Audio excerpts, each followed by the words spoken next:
Hello बच्चों, चलिए start करते हैं। चैप्टर नंबर 14 का एग्जाम्पल नंबर 3 देखते हैं क्या है। The distribution below shows the number of wickets taken by the bowlers in one day cricket match. Find the mean number of wickets by choosing a suitable method. What does the mean signify. हमें यहाँ पे data जो है tabular form में given है। इसके अंदर दो रोज हमें दे रखी हैं। फर्स्ट जो रो है बच्चों वो नंबर ऑफ विकेट्स की है, सेकेंड जो है नंबर ऑफ बॉलर्स की है। ठीक है, अब हमें यहां पे सबसे पहले देखना है कि हम इस क्वेश्चन को करने के लिए कौन सा मेथड अप्लाई कर सकते हैं। एक तो मेथड है हमारा डायरेक्ट मेथड, फिर आता है एज्यूम मीन मेथड और एक आता है स्टेप डेविएशन मेथड। तो बच्चों यहां पे स्टेप डेविएशन मेथड नहीं लगेगा। कुछ बच्चे पूछते हैं हमें कैसे पता चलेगा कि स्टेप डेविएशन मेथड कहां यूज होता है कहां नहीं होता है। ठीक है, अगर हमें कॉन्टिन्यूअस इंटरवल दे रखे हो, जो भी हमें डेटा दे रखा है उसके अंदर क्या हो बच्चों, कॉन्टिन्यूअस इंटरवल हो, वो भी बताऊंगा मैं क्या होता है। तो वहां पे हम कोई भी मेथड अप्लाई कर सकते हैं। अपना स्टेप डेविएशन भी लगा सकते हैं, एज्यूम मीन भी लगा सकते हैं। डायरेक्ट मेथड जो है कुछ क्वेश्चनों में नहीं लगता और एग्जाम्स में भी बहुत कम पूछा जाता है। तो यहां पे देखो कॉन्टिन्यूअस और डिसकॉन्टिन्यूअस का मतलब क्या है।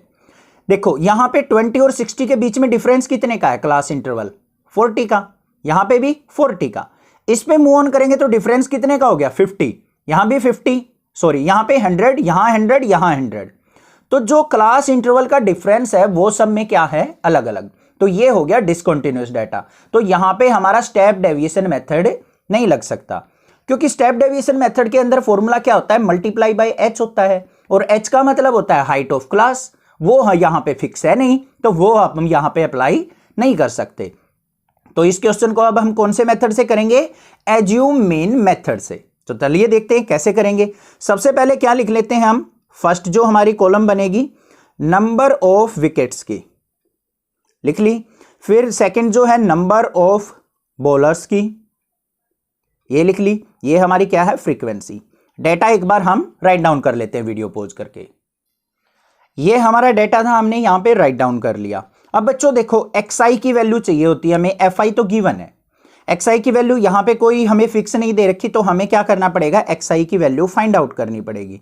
किसके इक्वल होती है, upper class plus lower class divided by 2। मतलब इन दोनों को ऐड करेंगे, 2 से डिवाइड कर लेंगे, या इन दोनों के बीच की वैल्यू 20 और 60 के बीच की वैल्यू क्या होगी हमारी 40। तो ये आ गई मेरी 40। या फिर क्या करेंगे, 20 और 60 को ऐड करो, 80 को 2 से डिवाइड किया तब भी 40 आएगा। समझ में आ गई बात। ऐसे ही करेंगे, 60 और 100 के बीच की वैल्यू क्या होगी, 80। 100 और 150 के बीच की वैल्यू क्या होगी, 125। 150 और 250 के बीच की वैल्यू 200। यहां पे आ जाएगी 300, फिर आ जाएगी हमारी 400। आ गई वैल्यू, कोई दिक्कत की बात नहीं है। अब एज्यूम मीन मेथड यूज कर रहे हैं हम। यहां पे क्या यूज कर रहे हैं, एज्यूम्ड मीन। तो एज्यूम्ड मीन मेथड के अंदर क्या करना होता है, जो भी XI की वैल्यूज हैं उनके बीच में से हमें एक वैल्यू को एज्यूम करना होता है। मिड वैल्यू उसको हम क्या करते हैं, मान के चलते हैं। तो यहां पे देखो 3 वैल्यू ऊपर छोड़ दो, 3 नीचे छोड़ दो, तो यहां पे तो बन ही नहीं रही है। तो या तो आप 125 ले लो या 200, कोई भी एक वैल्यू लेके चल सकते हो आप, दोनों से आंसर आ जाएगा। तो ये हमारी क्या मान ली हमने, मिड वैल्यू, और इसको मान लिया ए, एज्यूम्ड वैल्यू माननी है हमने ये। ठीक है, आप 125 मान के भी करोगे तब भी सेम आंसर आएगा, बेसिक ट्राई करके देख लेना। ठीक है, कोई भी वैल्यू मान सकते हो। अब यहां पे सबसे पहले हमें निकालना होता है DI। DI किसके इक्वल होता है हमारा, DI इज इक्वल टू होता है बच्चों हमारा XI माइनस A के इक्वल। किसके इक्वल होता है, DI is equal to XI minus A। XI की वैल्यूज ये हैं, A हमने ये माना है। तो XI देखो पहले पुट करो 40 माइनस 200 करेंगे तो कितना आएगा बच्चों, माइनस का 160। 80 माइनस 200 करेंगे तो कितना आएगा, यहाँ पे माइनस का 120। फिर यहाँ पे क्या आएगा, 125 माइनस 200 करेंगे तो माइनस का 75। फिर 200 में से 200 जाएगा तो 0, 300 में से 200 गया तो 100, 400 में से 200 गया तो 200। आ गई वैल्यू, कोई दिक्कत की बात नहीं है। अब देखो यहां पे एज्यूम मीन का फॉर्मूला लिखो। सबसे पहले हमारा क्या आ जाएगा, x bar is equal to क्या होता है, एज्यूम मीन का formula a plus sigma FI DI divided by sigma FI। This is the formula. तो यहां पे देखो DI की वैल्यू मुझे मिल गई, FI की वैल्यू मिल गई, न्यूमरेटर में मुझे FI DI की मल्टीप्लीकेशन का सम चाहिए। तो हम क्या करेंगे बच्चों, इसकी और इसकी मल्टीप्लीकेशन, 7 की और माइनस 160 की मल्टीप्लाई करो तो यहां पे क्या निकलेगा, FI DI। 7 की 160 से करेंगे 0 एज इट इज, 16 7 जा 112, तो माइनस का 1120। फिर 5 की 120 से करो, 12 5 जा क्या होता है 60 और एक 0 माइनस का 600। 16 की और 75 की करो, 16 5 जा ये आ जाएगा मेरा माइनस का 1200। 12 की 0 से करेंगे 0, 2 की 100 से करो 200, 3 की 200 से करेंगे तो 600। आ गया, कोई दिक्कत नहीं है। अब हमें क्या निकालना है, इसका सम निकालना है। तो बच्चों इसका सिग्मा FI/DI देख लेते हैं क्या आता है। नेगेटिव वैल्यूज को अलग ऐड कर लो और पॉजिटिव वैल्यूज को अलग ऐड कर लो। इनको ऐड करेंगे तो हमारा क्या आ जाएगा, यहां पे ये जो टोटल सम आ जाएगा, माइनस का साइन रहने वाला है 0, फिर 2, फिर 9, फिर 2, ये आ गया 2920। इनका सम कितना होगा 6 और 2 800। माइनस के 2920 में से 800 गया तो हमारा क्या आएगा, नेगेटिव का यहां पे क्या आ जाएगा 2120। आ गया।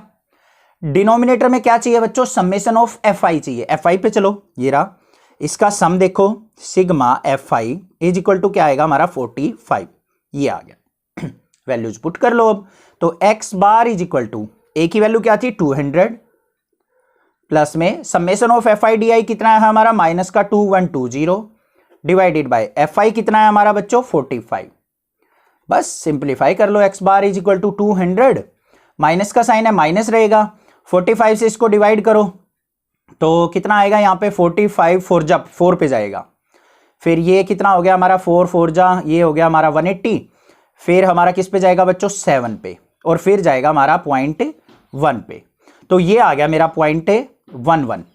ठीक है। अब यहां पे 200 में से 47.11 को सब्ट्रैक्ट कर लो, x bar is equal to क्या आ जाएगा हमारा 152.89, या फिर एक डिजिट तक लिखना है तो हम x bar is equal to क्या लिख देंगे 152.8 लिख लो, या फिर इसको राउंड ऑफ करके लिखोगे क्या आ जाएगा 152.9 भी, या फिर 8 तक ही लिख सकते हो, या यहां पे 89 लिख दो, कैसे भी लिख दो। अगर राउंड ऑफ करना है तो इसको 9 करके लिख सकते हैं। राउंड ऑफ में क्या आ जाएगा हमारा, राउंड ऑफ 152.9, ये आंसर भी हो जाएगा। This is the answer. तो ये आ गया मेरा मीन ऑफ द डेटा। आ गया समझ में किस तरीके से एज्यूम मीन मेथड अप्लाई करना होता है। कोई भी दिक्कत किसी प्रकार की भी लगे तो आप स्क्रीनशॉट मुझे शेयर करेंगे, मैं आपकी सपोर्ट करूंगा। आप भी चैनल को सपोर्ट कीजिए क्योंकि 11th 12th का सिलेबस भी आपको नेक्सा क्लासेज पे मिल जाएगा। Thank you students for watching Nexa classes video.